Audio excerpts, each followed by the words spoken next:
Welcome into the inaugural episode of Renner Ranks, part of the LOCKEDON Network, your team every day. In this one, I had to bring a very special guest on, Austin Gayle of The Ringer. You guys may have heard of him if you're listening to this right now. We break down the top 5 biggest surprises of the NFL season. We have 2 different number ones. One involves coaching staff on their way out of the NFL, possibly. One involves a coaching staff on their way into the NFL. You guys aren't going to want to miss it. Let's get it. This is Renner Ranks, the ultimate NFL ranking show. Part of the Locked On Podcast Network. Your team every day. As that gorgeous intro just said right there, this is going to be a daily podcast. Every single day, we'll be breaking down something different. Going to have a lot of guests on. Probably 3 to 4 times a week, we'll be having guests on, breaking down some sort of rankings. Obviously, as a draft analyst, a lot of it's going to be draft related. A lot of it's going to be rookie related. But I watch a lot of NFL too. We're going to bring on a lot of smart NFL minds to help break down the NFL too, ranking different things, because what's the fun in just discussing it without putting your name to it? So that's what we're going to be doing here every day on the Renner Ranks podcast. But let's get right into it. Austin Gayle of The Ringer. Here we go. I am now pleased to be joined by none other than Austin Gayle. You may recognize him as the host of 2-for-1 Drafts and Tailgate, but he's also now the audience engagement manager at The Ringer. AG, how you been, my guy? Living the dream, dude. Anytime I get a chance to podcast with you, I'm living the dream. How are you, man? How are you like in Nashville? How's the move? How's your life? It's been great, man. I'm excited to get this started. I honestly miss just talking about football. I hate tweeting in general. So I don't go out and tweet. I write a few articles a week and they're all longer articles, but it's not, you don't get the same energy in an article that you do when you're actually talking about the game. Oh, for sure. You get ideas on the fly when you're discussing anything out loud that you don't when you're writing. And so it's just honestly I feel like I'm in a better spot already, having talked about it with you here for 10 seconds. But we're going to rank the biggest surprises from this season. We got a lot of content to work with. We're in week 6 now. A lot of surprises having gone through. We're going to do our top 5 biggest surprises. Kick us off, AG, with your number 5 biggest surprise. This is number 5, and I honestly, it could go higher.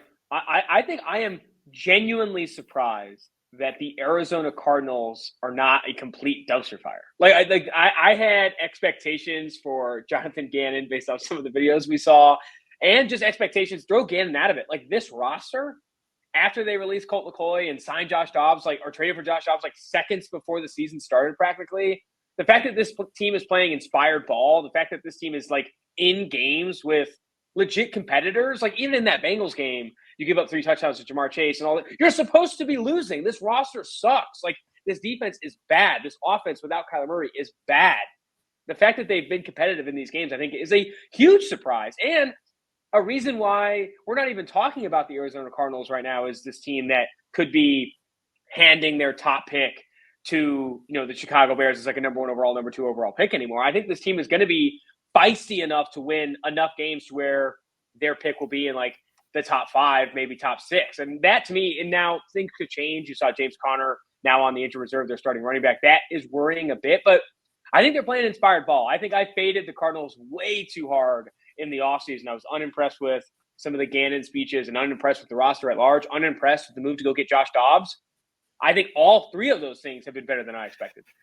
Dude, unimpressed is an understatement. You were ready to fire Gannon based off of 2 social media posts. And to be fair, I was not alone.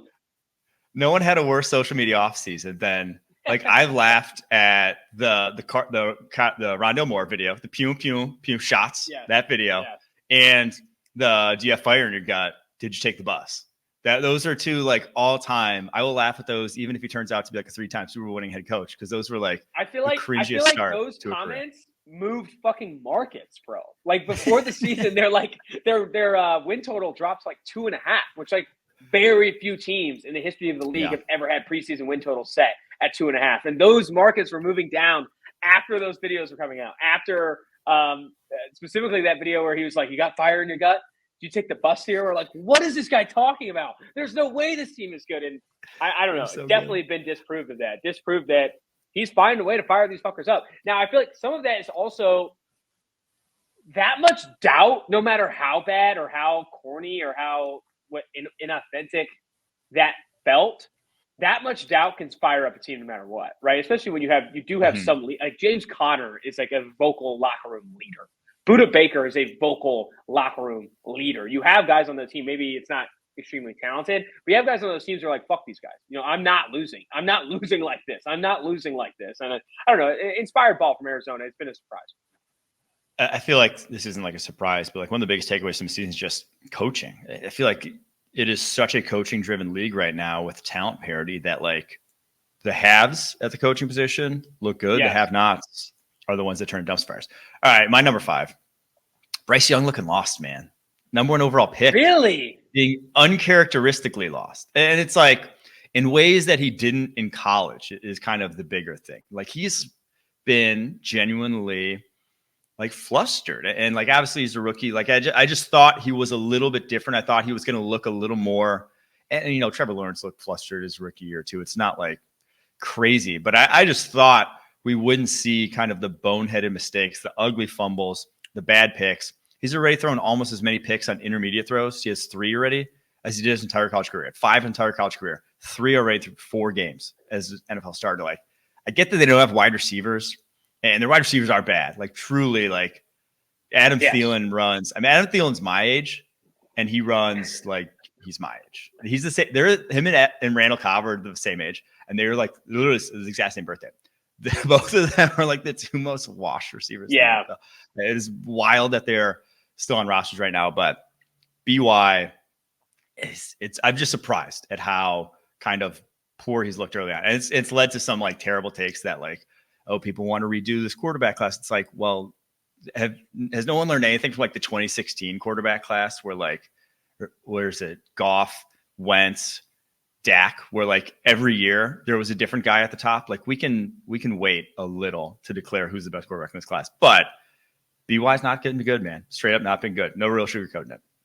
Does anyone call him fucking BY, or are you just making that up right now? Who calls him BY? BY's cool. BY's cool.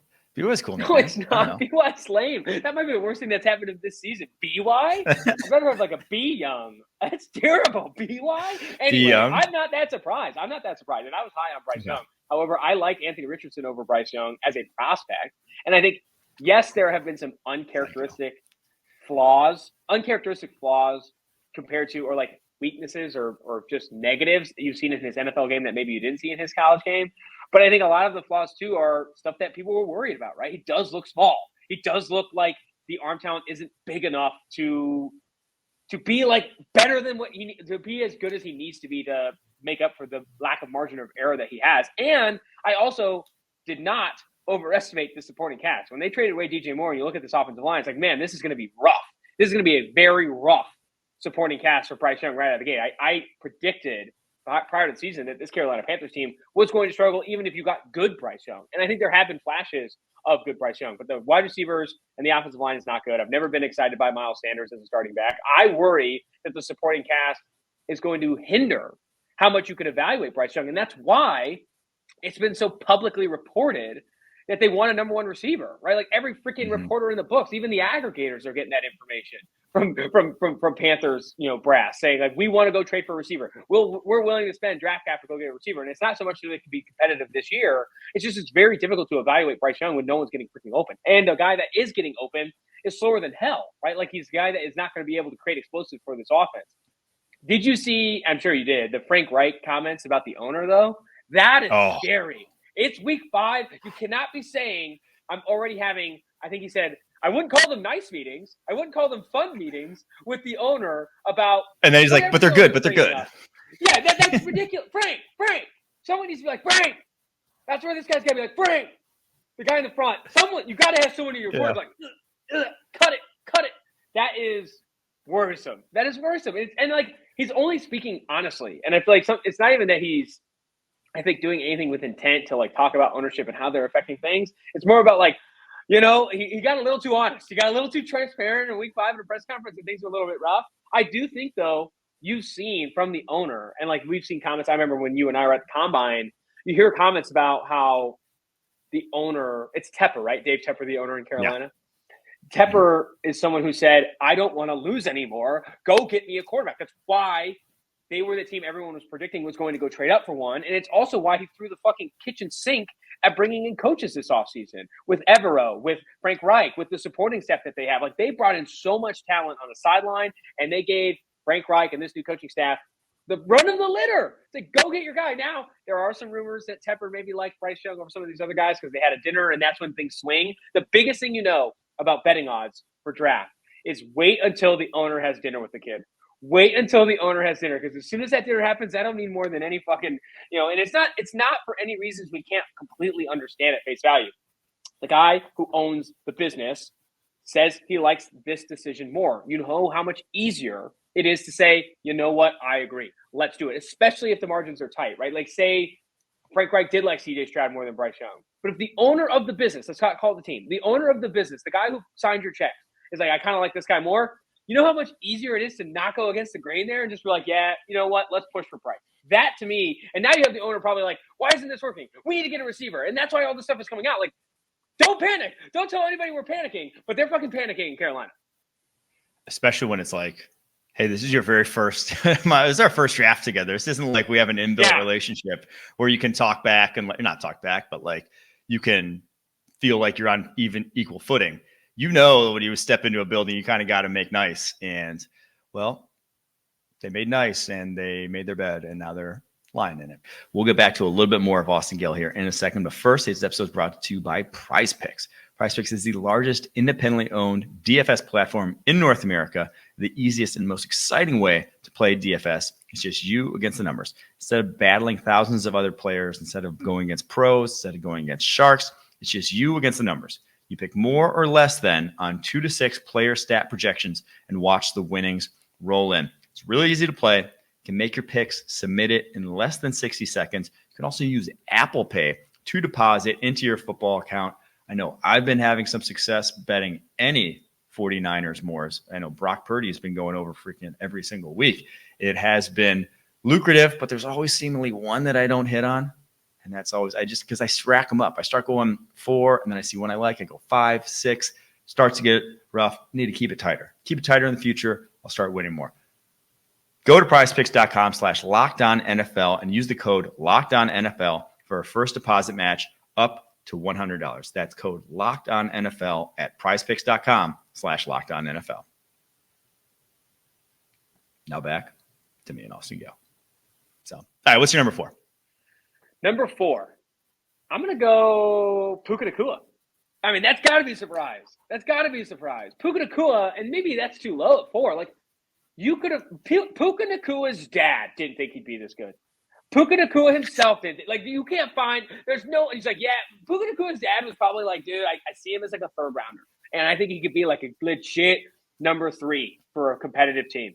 Puka Nacua's dad was not like, no, he's going to break Anquan Boldin's record in 4 games. He's going to be one of the biggest like wins for the Los Angeles Rams in terms of draft history in a long time. And we saw it that first game back with Cooper Kupp. Like, he has a role in this offense. There's still trust with Puka Nacua being a guy that can win in one-on-ones, being a guy that can win on money downs. Yeah, a lot of those, like, whenever they needed something, that key 4th and 1 or whatever it was when he ran that in-breaking route, Cooper Kupp, like, Cooper Kupp's still the guy.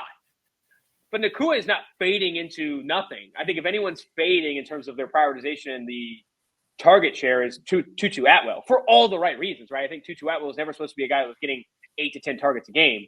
But Puka Nacua and Cooper Kupp, where would you rank that duo right now in the league? Where would you rank that duo? And I know it's early. I'm not saying rank them ahead of A.J. Brown, Devontae Smith. I'm not saying rank them ahead of Justin Jefferson and Jordan Addison. I'm not saying rank them in like even the top 5. But when you look at the receivers around the league, you talk about coaching telling a narrative of this season. Some of the worst teams in the league have the worst receiving corps. The worst receiving corps. We've seen that with like almost every bottom 10 team right now. Where would you rank this Nacua-Cooper Kupp combination? I mean, it's got to be top. I'm saying it's top 10. Is it top 10? It's got to be top 10. You have Cooper Kupp, it's by itself, it's top 10. You throw in Nacua, I might be taking them over some of these other guys. See, my thing is I'd almost rather have Cooper Kupp and Atwell, though.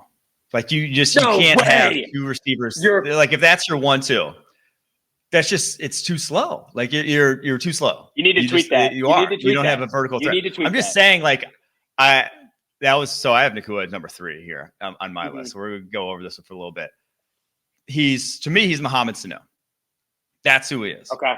And Mohamed Sanu was great NFL wide receiver. Anytime he was like made to be asked to do more than just be like a pure chain mover. He really never became that, but great, basically ability at the catch point, great ability to separate short areas, big body target, great understanding zone coverage. Like that has a role. It's not necessarily like he's on pace for 156 catches and 1,944 yards.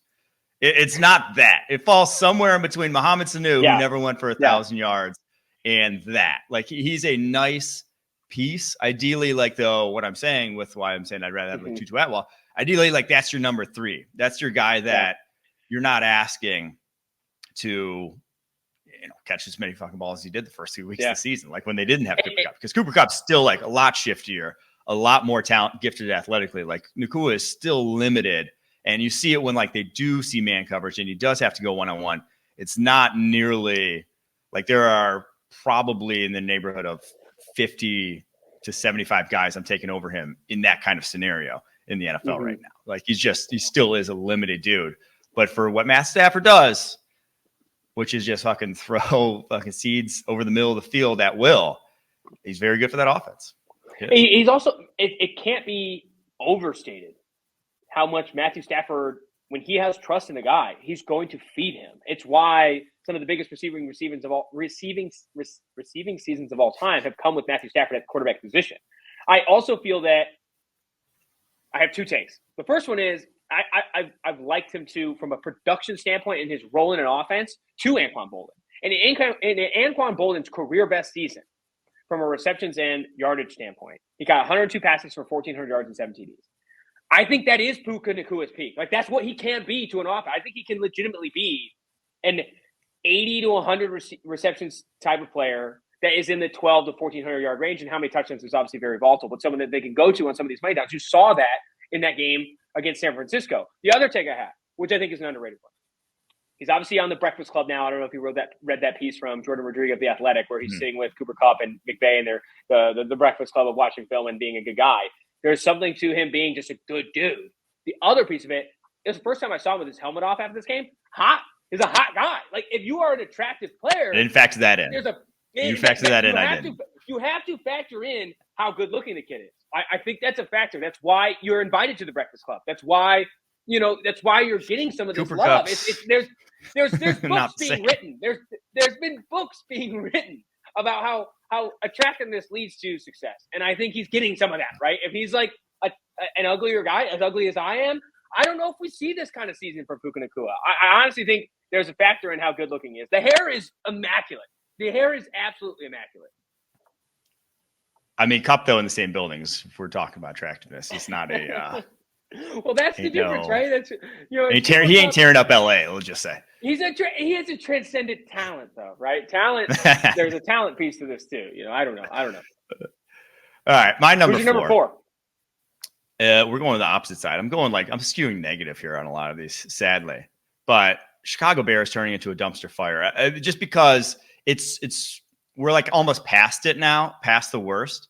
But it's still amazing how low kind of that fan base got at one point, right? Mm-hmm. They were like cheering, thinking they were getting number 1, number 2 overall picks. Like that's like, there was a point where a month and a half ago, if you told them they weren't going to the playoffs, they were upset at you.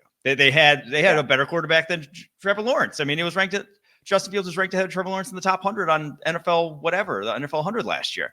Like the expectations were playoff or bust, and things went south faster than Urban Meyer's Jags.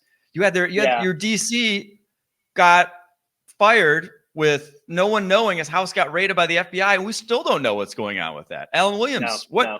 We might never know. Someone do some investigative reporting here. We need to know. Just a bat signal to reporters. Someone do this. Come on. But the Chicago dumpster fire was wildly surprising to the degree. And now they've made up for it on last Thursday night. But my God, that was still like, it was just DJ Moore. He completed no passes to any other wide receiver besides DJ Moore, and DJ Moore went for over 200. It was insane. So how much of that Chicago was team DJ still Moore like a versus Emmanuel wild team. It was. I mean, it DJ was almost all of it. Yeah. I mean, like, which we don't have to get into Forbes being surprised, but surprise, the latest cornerback in NFL history can't hang with DJ Moore and AJ Brown. That's maybe the least surprising thing we've seen. the lightest cornerback in NFL history is getting thrown 6 yards on hitch routes. Like, I mean, like you're like, yeah, you could call everything OPI because he's like blowing in the wind versus these guys. That's the tough piece of this. I do think that the Bears are still a surprise. I didn't have them in my top 5 just because even though they didn't beat the Broncos, and obviously it was like an epic collapse, and I think a lot of that, you have to look at Eberflus for that or Luke Getsy for that. But how good Fields has looked over the last 2 games, it's like, okay, I kind of did expect this. I did expect Fields to have like this kind of production. I think there's like, he's up there with close to the lead in touchdowns this season after what was a terrible start to the year. I still think even going back and watching that Washington game, he's late on some stuff and he's slow on some stuff. And there's some things that he still needs to get better at, which is shows where there's meat on the bone. There's still meat on the bone for this to get better. I think that it is objectively a poorly coached team. It's a poorly coached team that feels misaligned in its pursuit, misaligned in what people are asked to do. Some of the best decisions they've made has been like telling Chase Claypool to stay home. Like, don't come here. We can't manage you. Like, don't even get on the field. That's like, we don't know what to do. Don't get anywhere near us. And that I don't think you see a lot in the league, right? Coaches manage those situations better. That's also disconnect between what Ryan Poles wants for the offense and what the coach wants for the offense when he traded for him and all that stuff. Yeah. Telling your DC to go home, telling your wide receiver to go home. They've had maybe they just need to do that more in the league, right? It's like if things aren't working out, go home. Go home. There needs to be more of a go home policy. Send guys home. Timeout. A little detention. All right, what's your number 3? My number 3 is the New England Patriots. The New England Patriots, I don't think we prepared for them to be this bad. Like, actually this bad.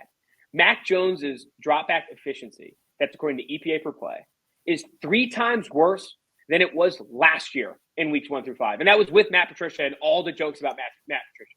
It's 3 times worse this year than it was last year. It's now the worst statistical start for any Patriots quarterback since the year 2000, which I know is a lot of Tom Brady, and you can't even compare him to Tom Brady. But now that makes Mac Jones's this year, his start to this year, the worst it's been since 2000. Last year was the second worst it's been since 2000. And the year before that was the third worst it's been since 2000.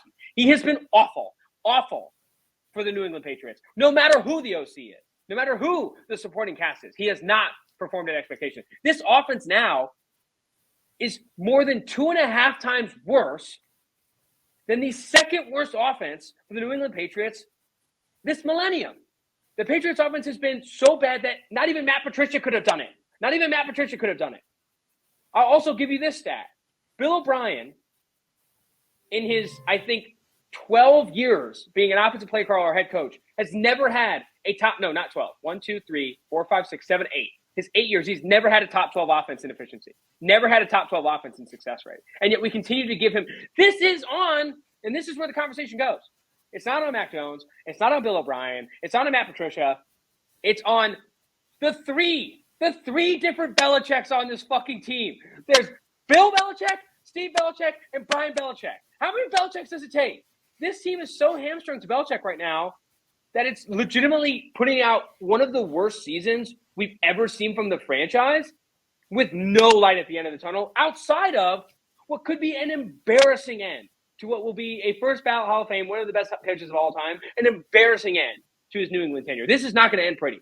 The best case scenario for the Belichick thing is him mutually agreeing to part ways at the end of the season. But there's also other scenarios where is he fired at some point? Do they have to move him out of the building? Are they kicking out all 3 Belichicks? Are they asking them to send home? I don't know how this ends, but I don't think it's going to be pretty. Dude, this was my number 1. The Belichick, and it's not necessarily just the Patriots thinking. It's, I think Belichick's like, he's lost touch. He's lost touch with like what wins in the NFL. They are scoring 0.87 points per drive this year. There has not been a defense since the 2000 Ravens that allowed that fewer points per drive. The 2009 Jets, the greatest modern pass defense since like the illegal contact became a penalty, still only allowed 1.02 points per drive. So basically, they've been worse than the best defense was good in terms of how bad they are. They have the worst special teams in the NFL. They have the least like quarterback in the NFL. They lost 72-3 to the Cowboys and Saints over the past 2 weeks. They are as down bad as you can be as franchise. And it's like, I think he's like everyone's clown. They're like drafts. The 2 years ago, especially 2022, which has turned out to be even now still pretty rough. But like also their free agent signings. Like I just think he's almost aligned with what's winning in today's NFL and just has kind of lost touch. Like they've signed 7 wide receivers or tight ends the last 3 years. Hunter Henry, Jonnu Smith, Kendrick Bourne, Nelson Aguilar, Devontae Parker, Juju Smith-Schuster, Mike Gesicki. They've done nothing. They drafted Tyquan Thornton in the second round. Done nothing. Like they've invested. They're trying to add weapons and just don't know what to add. Like it's honestly been, there's no other way to sugarcoat it other than just say Bill Belichick's kind of the problem at this point, because when you run the show to this degree, it has to be. Now, I still think he knows defense. I still think he knows defense inside and out. No. But my God, does he not get what's winning on offensively in today's NFL? No one is going to say Bill Belichick doesn't know ball. Okay. He knows ball. Yeah. He knows defense, and that's fact. Where he's lost and where his errors have been magnified since Tom Brady left. Mm-hmm. That's evident in that the offense has literally been never worse than it has been the last 3 seasons. Back to back to back. The last 3 seasons, it's been the worst offense the Patriots have put out since 2000. That's obvious. But his errors as a GM, that's in free agent signing, that's in how he's drafted, have been magnified. But I think his errors that are not talked about enough is the decisions he's made hiring on this coaching staff. Every single innovative coach in the league, in high school, in NCAA, would give an arm to work with Bill Belichick. It's not that he has a problem with getting these interviews lined up. The problem has been this guy is either interviewing his sons or bringing people back that has already coached with him. Joe Judge is the assistant head coach. He doesn't have a defensive coordinator. Jared Mayo is the guy that people are saying will be the next guy. He's only coaching because he played for Bill Belichick. Do you know who else is on this staff? Darren Mayo. Jaron Mayo's brother. Like, you can't win in a league. You can't win in a league that is – look at the 2 best teams in the league right now in terms of offensive output. I would argue it's the Dolphins and the San Francisco 49ers. Those are teams that are legitimately innovating, like changing, revolutionizing the sport. You can't revolutionize the sport if you just keep going to your old bros. When they hired Bill O'Brien back, I was like, no. You knew it was cooked. Bill O'Brien, when they got to bring in never had to talk. Who? Charlie Weiss. Bring in Charlie Weiss. That'll bring you back to your maybe that's it. But like I have problems. I have issues with nepotism to a lot of degree. I don't like it. I don't think there's a place for it, especially in a league that is so competitive where it's everyone talks about wins are hard to get in this league. And why are you hiring your brother? And why are you hiring your sons? Like, wins are hard to get in this league. Go get the people who are actually good at this and the best at this that are like striving. Or don't even hire them. Fucking interview them. Ask them to interview, because that's not even what we're getting here. It's like, oh no, we need a new OC. Josh McDaniels left. Bill O'Brien. Oh no, Matt Patricia, who is a defensive coordinator, isn't working at offensive coordinator. I'll go get Bill O'Brien. Even before that, like his commitment to the bit, his commitment to people that he's worked with is insane. Like absolutely insane. I think that has been a flaw that is not discussed enough. All right, what's your number 2? My number 2. And it's hard to go off of that because I am fired up about the Pats. I think the Pats are making a lot of mistakes. I'm going to go right to the Dolphins, man. I think the Dolphins, Mike McDaniel, there was a range of outcomes where Mike McDaniel has the season he had last year. And people are like, wow, this offense is awesome. It's explosive. He's maximizing Tua. Everyone was talking about Mike McDaniel as like this new best coach in the league. There is a range of outcomes where he stays the same, right? Who maintains and maybe even regresses because he maintains. I'm reminded of Chip Kelly in his second and third seasons in the league. Chip Kelly came in and you go, whoa, what's this guy doing? And then a bunch of the league was like, wait, we know how to figure this out. We're going to make some play. And then Chip Kelly's out of the league. Like he came in, he innovated, but he never built on it. He never like continued to grow and continue to develop philosophically. Mike McDaniel comes in, revolutionizes the sport in a lot of ways in terms of how he acquired talent and specifically prioritizing speed offensively. But then also like the percentage of last year, the Miami Dolphins ran pre-snap motion or a shift 80% of the time. It was the highest in the league. Revolutionized the sport. This year, they add the cheat motion, which I'm calling cheat motion. Some people are calling it the fast out motion, whatever. I think cheat motion from Kyle Shanahan is hilarious. They add the cheat motion, and it's like legitimately like every team in the league runs it. Let me reemphasize that. If you're not, the tush push. The tush push is not run by every team in the league. That is not something that is run by every team in the league. And there are maybe half the league has run a variation of it.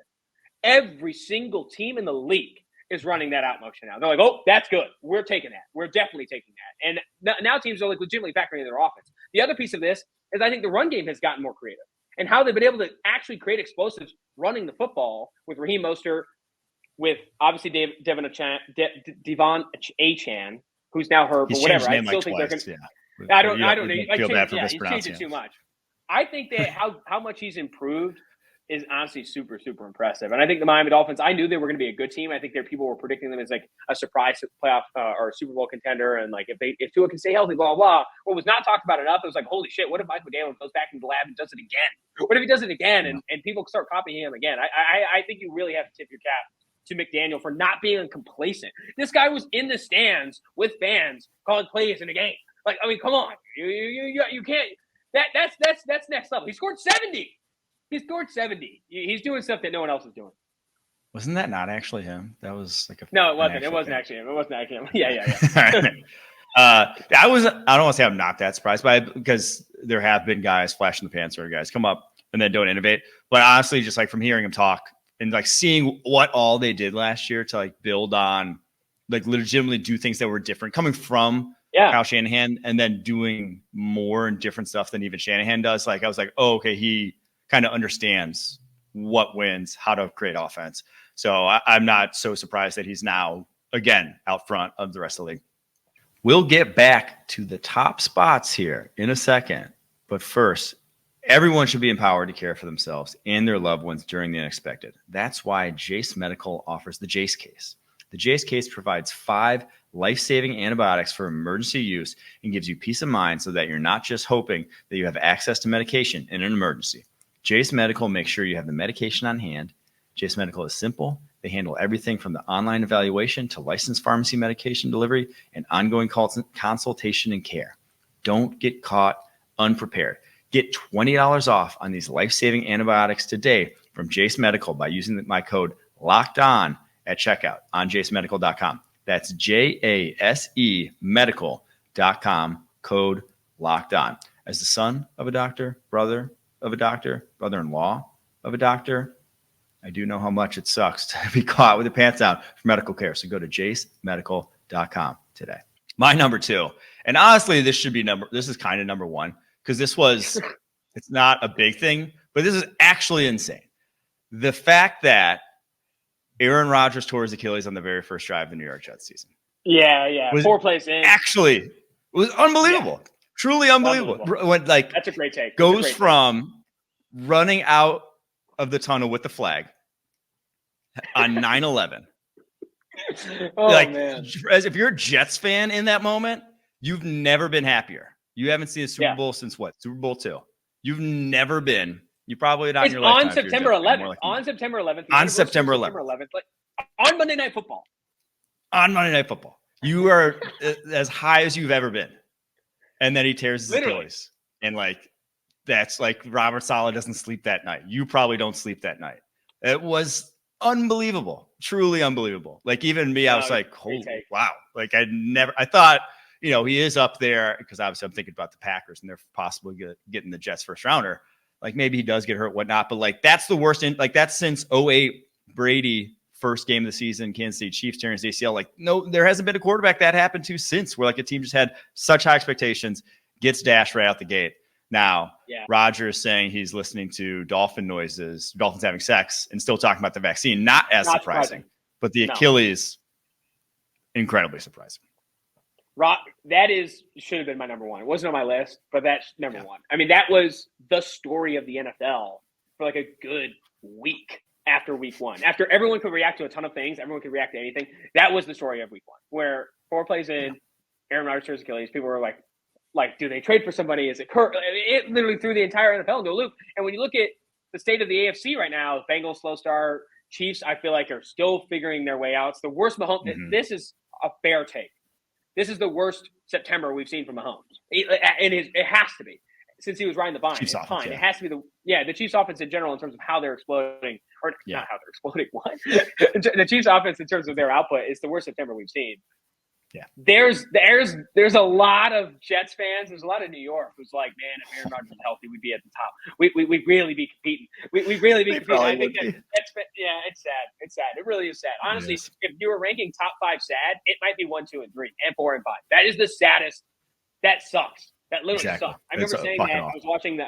I was watching the game in here at the Spotify has this theater, Humble Flex, to watch the Island games on. We were watching the games. I was like, dude, I think the Jets are going to be good this year. I think this game is going to be freaking electric. Bills, Jets. And now it ended up being an electric game. I didn't expect that. But 4 plays in, I was like, fuck. God damn it. Like, I was even upset. I'm not even a Jets fan. I was upset. That sucks. Like, it sucks for the league. Good surprise. That was good. All right. Should I go to my number 1? All right. What's your number 1? Because I've done all mine now already. I had BY, looking lost, Chicago dumpster fire, the Rams / Puka Nacua, A-Rod, Achilles, and then Belichick turning into a pumpkin. What's your number 1? My number 1, I'm going to list off reasons why this shouldn't have worked. And this is why it's a surprise. Bobby Slowick is a first-year offensive play caller. He's never been a play caller in the league. Former PFF guy. He worked at PFF for a little bit. We're expecting this guy to come in and call plays. DeMeco Ryans a first-year head coach. Yeah, he's calling the defense in San Francisco. He's a first-year head coach. Can he really quickly put together the structure in place to maintain any offense? CJ Stroud is a rookie quarterback who couldn't create outside of structure. We saw in one game against Georgia, and we're expecting him to come into this new entire situation with new DeMeco Ryans, new Bobby Slowick, expecting him to play well. This receiving core with Nico Collins and Tank Dell, who's 110 pounds, and Dalton Schultz, who can barely move. Like, is this going to work, this offensive line? There's so many reasons why this Texans team, everyone would be like, yeah, it makes sense. That was what I expected. Out of September, I would think the most thing we were going to be saying is like, yeah, it makes sense. The Texans are 1-4, 1-5, or 1-3, 1-4. That's what it makes sense. I think, Bobby Slowick still learning some things. DeMeco Ryans having to manage calling the defense and being a head coach. This was going to be tough. CJ Stroud learning a lot. He had a really good game against Georgia, but it's going to take time for him. That was what I expected. The fact that he's now had statistically one of the best seasons for any quarterback to start their career ever is insane with this supporting cast. And I think it's a massive tip of the cap, and I've said this before. It's a massive tip of the cap to CJ Stroud, how he holds himself and how he approaches the game, and how talented he is as a passer and how much he's getting better, I feel like, every single week. But I think it's an even bigger tip of the cap, maybe 2 caps, to what the fuck DeMeco and Bobby are cooking. Those 2 coaches have brought together like a team that historically has been horrendous, and coming out of one of the more tumultuous parts of the franchise. We're having to move on to Deshaun Watson and really hit the franchise restart. To be able to do what they've done through the first 4 or 5 weeks of the season, I think is truly, truly impressive. And that includes some close losses. I remember this from, I don't remember which coach said it. It might have been Jack Del Rio in his Raiders days. But he says, when you are a rebuilding team and you are a bad team, you first have to find a way to make the games close. Like, you have to find a way to like be in 1-score games. That is like you have to get that experience of like in the fourth quarter, we're in it. The next year or years subsequent is when you find out how to win those close games. And then after that is beating up on teams and blowing out teams. I think the Houston Texans very quickly are already in this situation where they're in close games. And you can't at any point be like, nope, this is a blowout. Texans are going to get blown out. I think every single game they have a chance. And that, to get that bit quickly with so much newness. So Dalton Schultz first year with the team. The offensive line is a completely makeshift with a ton of injuries. CJ Stroud rookie, all this stuff. So much newness to do that so quickly. I mean, it's a genuine shock. I think everyone should be. And people aren't shocked enough. I don't think enough people are talking about, like, how the fuck are the Texans doing this? How are they this good this quickly? Well, they are still 2-3. If they were, and they honestly, they could be like 4-1. And if they were, I think they would be like talk of the town, because they have a plus 15 point differential. And I agree, like, they are better than a 2-3 team right now. Like, they're not a team to be taken lightly by anyone. And I'll tell you why it's not surprising, though, because I did teach Bobby Slowick the PFF grading system. Did teach him everything in football, because he was a defensive guy before that. He was an outside linebackers coach when he came to us. I had to teach him, everything. Now he's putting his offense. No, Bobby's been awesome. It's your offense. Bobby's been freaking awesome. And I had this take that I think, so of like the Shanahan tree, and everyone shits on Purdy, everyone shits on Tua. It's like Stroud's going to be the most physically gifted guy to run the show in a Shanahan OC since like Jay Cutler was with like Mike Shanahan way back in 07 in Denver. So I'm excited. Like, this guy really is the limit, because he's perfect for that. Like, he does all the things that everyone raves about, again, with Tua and Brock, but then he also has a cannon. He also has a much stronger arm than those guys compared to, like, he also has a legit NFL arm and can run. So, yeah, I do think that this Texas team, very excited, because that probably means Bobby's going to be a head coach here soon. I'm excited, man. They are surprising for sure. I think that there's going to be some continuity with that coaching staff, at least for 2 years, though. I think even if CJ Stroud wins Offensive Rookie of the Year and the Texans are like in week 17, week 18 competing for a wild card spot, I still think that this has the energy of the Lions a couple of years ago. It does. Now, the Lions' energy was different with Jared Goff, but it has the same energy in that, like, oh shit, we might have found something with this coaching staff, and we're going to make legitimate efforts to keep Bobby Slowick and DeMeco Ryans together in the same way that they're keeping Dan Campbell and Ben Johnson together there in Detroit. I think there's going to be some continuity year over year. What's going to change, I hope, is that this Texans team starts adding talent, right? That's hard to do. Everyone's like, well, the Lions built around, and they've added so much. Them hitting on as many picks as they have has been kind of insane. Like Amon-Ra St. Brown, Penei Sewell. I even think their interior offensive line, they've hit on a lot of picks on the interior offensive line as well. I think that this Detroit Lions team, what they've done to build up talent in the draft has been very hard. And to do it at the rate that they have has been impressive. Houston needs to do that too. They need to do that in the draft and in free agency. They need to add talent and not miss there if they are going to take advantage of this window, which is way harder, easier said than done. I think that their trade back up. They did get a haul for Deshaun, though. Yeah, they did. 100%. They did. They'd get the haul for Deshaun. So they'll have. But the Will Anderson trade. Yeah. Iffy decision. You better be damn good. The first round pick this year, right? They don't have a first round pick. But if they would have, but they do have Cleveland's first round pick. Yeah. They had those 2 first round picks. I would have liked it more. Now, Will Anderson's a beast. He's been awesome to start this year. Is he going to be 2 players worth, right? Is he going to be 2 players of what you could have had if you stayed put and what you're going to have this year? I don't know. That's always the thing when you're trading up for non-quarterbacks in the draft. We're getting a little drafty here, but I like what the Texans are doing. I like what this coaching staff is doing. I think Stroud is playing extremely, extremely well. I don't think he's going to finish the season with 0 picks.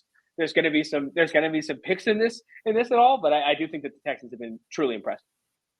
Yeah, I agree. Texans fans deserve it too, because my God, 2 years ago, there was not a down bad franchise. No, there was not a worse off. Bill O'Brien. We're talking about Bill O'Brien, full circle here. Bill O'Brien left them the cupboard pretty bare there.